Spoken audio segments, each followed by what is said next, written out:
Apa contoh kesalahan yang orang yang dah agak lama berniaga buat? Bisnes dia tak okey. Sale dia tak naik. Dia frust dengan bisnes dia. So, apa contoh kesalahan yang mungkin kalau kita rasa bisnes kita stuck, kita boleh kenal pasti.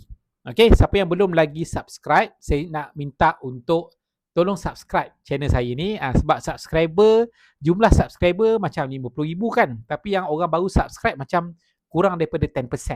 Okay, boleh tolong Baik. Bila bisnes kita stuck, kita kena tengok apa yang berlaku sebenarnya adalah aktiviti kita stuck sebenarnya. Aktiviti apa yang kita buat harian tak membantu kepada bisnes kita menjadi baik balik. So kita kena tengok balik apa aktiviti harian kita.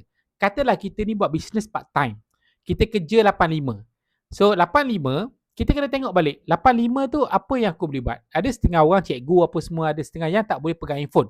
It's okay, no problem. Tapi masa balik, sebelum kita tidur, apa aktiviti yang kita buat? Adakah aktiviti kita scroll WhatsApp saja? Adakah aktiviti kita tengok layan TikTok saja? Apa aktiviti yang boleh menarik orang baru, pelanggan baru untuk datang? Apa aktiviti? Kita buat konten tak baru? Okay, katalah kita buat konten. Kita buat satu konten sehari. Which is, saya rasa tak ramai lah orang buat kan. Kan? Kalau satu konten sehari, macam sale tu adalah customer baru dalam 3 orang sebulan. Jadi maksudnya, effort kita tak cukup. Kita tengok aktiviti tu betul ke tak?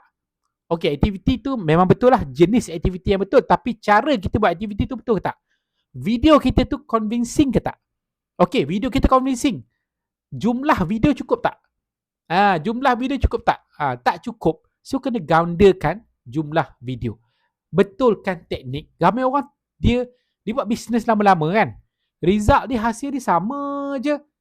Rupanya dia buat kurang tepat. Bila kita peringkat baru buat bisnes, walaupun kita buat kurang tepat, kita ada kawan-kawan yang mungkin support kita daripada peringkat awal.